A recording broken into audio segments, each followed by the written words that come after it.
Nasaan yun? Dota Night. So, welcome sa Dota Night. So, wala masyadong nangyari sa araw ko today. Hindi ako nag-run, hindi rin ako nag-workout. So, day 3 na to. Paggawa natin ng video. Since wala masyadong nangyari sa araw ko, naisipan ko na since Friday, gumawa na lang ako ng parang talking head video. Pag-usapan ko na lang yung hobby ko na ginagawa ko usually every Friday, which is maglaro ng Dota. Actually, hindi naman siya every Friday lang eh. Every night siya. Every after work. Usually, I squeeze in around 1 to 2 games. Hobby ko na talaga siya. Sobrang tagal na. So, yun. Tatry ko na gawing tong regular series sa mga susunod pa na week. So, every Friday, mag-re-release ako ng Dota Night. So, yun. So, for tonight, meron akong 3 questions na ni-research. Actually, pinagawa ko siya sa ChatGPT. So, ayun. Para lang may structure tayo sa talking head na to kasi alam ko medyo, again, walang interested dito. For sure, ako lang din manonood nito. Pero if pinapanood mo to ngayon and mahilig ka sa Dota, drop mo yung IGN mo sa comment tapos laro tayo minsan. Hindi ako magaling pero masaya naman maglaro ng Dota, di ba? So, yun. First question is, how long have I been playing Dota? So, nagsimula ako maglaro ng Dota. Na-introduce siya sa akin nung 4th year high school ako. So, that's around 2008. Do the math kung ilang taon na ako. And then, hindi naman ako nahilig doon masyado kasi more of nahilig ako sa music talaga nang pag-gitara, pagpabanda. And then, nung nag-college ako, ayun, doon na nagsimula yung, sabihin natin, addiction sa Dota. Dota 1 pa yung nilalaro ko nun. And then, fast forward, pag-graduate ko ng college, may Dota 2 na, which is, ano siya, parang mas improve, mas maganda yung graphics. And then, online, so hindi na mahirap makipaglaro sa ibang tao. Kasi, yung Dota 1 before is LAN game lang siya. So, kailangan kasama ka sa computer shop. Meron naman option na mag-Garena. And then, may mga ibang platform pa para maglaro ng Dota. Pero, hindi ako ganoon kahilig nun eh. Kasi mahirap siya i-set up. Tsaka lag. Yun yung main problem talaga. So, nung Dota 2 na, so, yun. Nag-start ako maglaro noon, mga around 2015. I think, and then talagang na-addict ako sa Dota 2 nung nagre-review ako for board exam.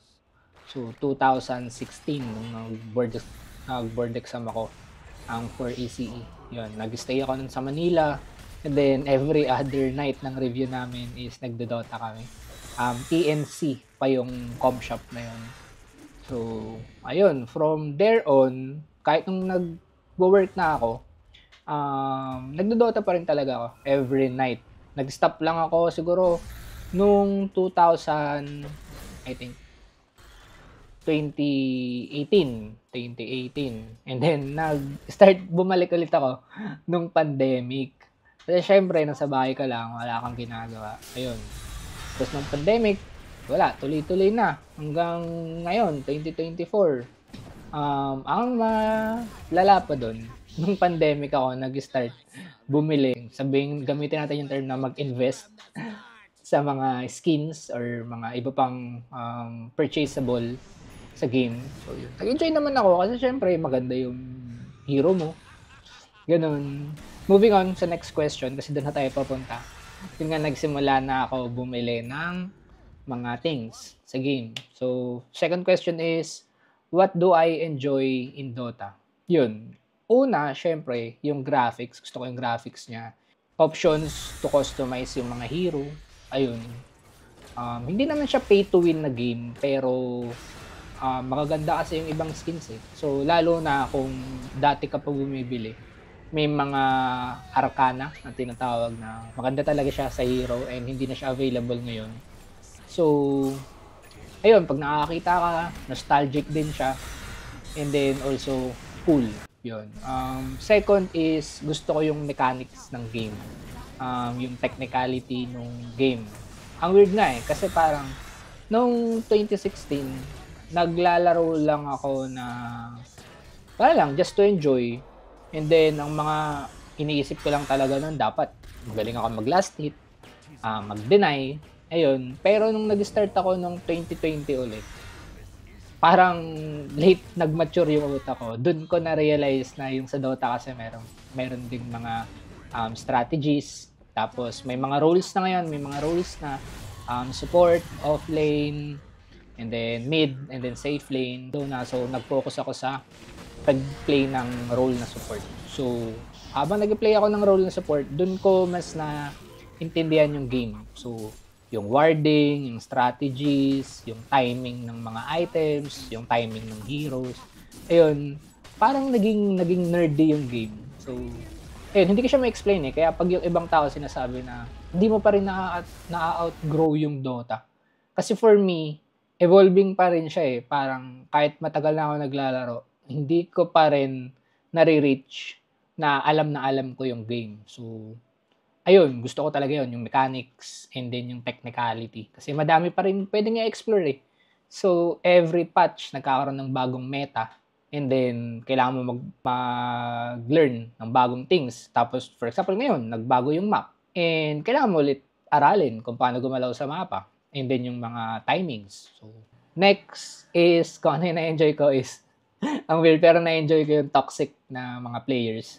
Since nasa C region ako, Southeast Asia region. So, yung server dito is napaka-toxic talaga. Well, since before pa naman, yung trash talkan talaga is iba. Tapos, lalo na ngayon, with the technology, pwede ka na mag-mic. So, kahit ibang lahi. Yun, friendly trash talk naman, usually. May mga toxic lang talaga na pine-personal, pero usually, friendly trash talk naman siya. And then, yun nga, ang na-enjoy ko talaga yung community. So, avid fan ako ng Kuya Nick. Kasi gustong-gusto ko yung binibuild nila na community. Yung kapag may tournament, nagka-cast sila. Maganda yung pagka-cast nila. Medyo ngayon is napupunta na sa gambling. Pero na-enjoy mo rin naman eh. Kasi nagiging joke, inside joke na siya eh. Notable caster is si Alo. Lagi niyang napapatalo yung pot money nila na dapat pag-hati-hatian ng casters. Pero yun, at the same time, nai-invest ka sa community eh. Naiintindihan mo sila. And yun, enjoy. Masarap kasi na nafe-feel mo eh, na kahit through online, nafe-feel mo na part ka ng Dota community. Kahit sobrang tagal na ng Dota, parang 10 years or 10 plus years na, ever evolving pa rin and nag-grow pa rin yung community ng Dota. So, yun, isa yun sa pinaka na-enjoy ko sa game na to. Moving on tayo sa susunod na question is, magaling ba ako mag-Dota? Ayun, kasi syempre sa lahat ng mga games, lagi tatanungin, no? Anong rank mo? Magaling ka ba? Ganun. Ayun po, ako po ay hindi magaling mag-Dota. Mababa lang yung rank ko. So, nung nag-stop ako, I think, nung pagbalik ko ng 2020, Herald ako. Yun yung pinakamababang rank. And then, winner ko siya hanggang makaabot ako ng, I think, magko-Crusader na. Guardian 5. Yun, pa-Crusader. And then, nag-stop ulit ako for like 6 months, 8 months. Kasi, na-busy sa work. Ka-work na ako eh. Pagbalik ko, ayun, Herald ulit. Pero, this time, since may patch kasi na sinasort out na yung mga nakakalaro mo, mas madali ulit mag-rank up. So, ngayon is papunta na ulit ako ng Crusader. And sana, bago matapos yung taon, makatungtong naman ako ng Crusader. Diba? First time, mag-celebrate tayo pag nakatungtong ako ng Crusader. Ayun nga, hindi ako magaling din kasi medyo nagkakaedad na tayo eh. So, yung reflexes ko medyo mabagal na. Pero, hindi naman ganun kabagal. Yung hand and eye coordination ko is okay pa naman. Tsaka, okay din yung setup ko ngayon eh. Maganda yung laptop ko. So, maganda yung mabilis internet ko. Factor din yung mabilis internet ko, maganda laptop ko. Kaya, mabilis yung game mag-play. Mataas yung FPS niya. So, siguro factor din yun. Kaya parang nagiging madali yung game sa akin ngayon. Kasi mabilis ko nakikita yung things. Parang ganun siya. So, yun lang. Yun lang yung pag-usapan natin sa unang Dota Night. Enjoy talaga siya. So, ngayon is after nitong video is maglalaro pa ako ng ilang games. Siguro hanggang madaling araw, papuntang Sabado. And then sa Sabado is mag-run naman ako sa afternoon. So, okey lang siya. Tanggap ko na sa sarili ko na 'di ako nagigising ng maaga, eh. So, isa 'to sa mga bagay na puwede kong i-share sa channel na 'to kasi sobrang addict ko talaga sa Dota. So, yun, if nakikinig ka nito ay if napapanood mo 'tong video, drop mo yung IGN mo and then laro tayo minsan.